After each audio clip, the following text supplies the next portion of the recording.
અને હવે વાત કરીશું વિગતવાર સમાચારો પર। હું છું આપની સાથે હેતવી। દાહોદમાં પીએમ મોદીનો પ્રવાસ જે સામે આવ્યો। મંત્રી બચુ ખાબડ તેઓના આગમનમાં, તેઓના પ્રવાસમાં, તેઓની સભામાં ગેરહાજર જોવા મળ્યા।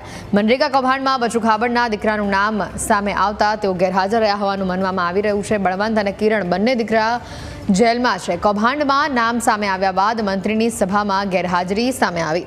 દાહોદમાં વિકાસ કાર્યોના લોકાર્પણ દરમિયાન સીએમ સહિત તમામ મંત્રીઓ ઉપસ્થિત હતા। કેન્દ્રીય રેલ મંત્રી અશ્વિની વૈષ્ણવ, મંત્રી મુકેશ પટેલ, શિક્ષણ મંત્રી ડોક્ટર કુબેર ડિંડોર પણ હાજર હતા। પરંતુ બચુ ખાબડની ગેરહાજરીથી અનેક તર્ક વિતર્કો સામે આવી રહ્યા છે। બળવંત અને કિરણ બંને દીકરા હાલ જેલમાં છે અને કદાચ તેના જ કારણે મંત્રીની ગેરહાજરી જે છે તે સભામાં સામે આવી હતી। દાહોદમાં પીએમ મોદીનો આ પ્રવાસ અને તેઓએ જે જાહેર સભાને સંબોધન પણ કર્યું હતું, તે બાદ જે વિગતો બહાર આવી, ખાસ કરીને મંત્રી બચુ ખાબડની જે ગેરહાજરી સામે આવી છે, જે અનેક તર્ક વિતર્કો ઊભા કરી રહી છે।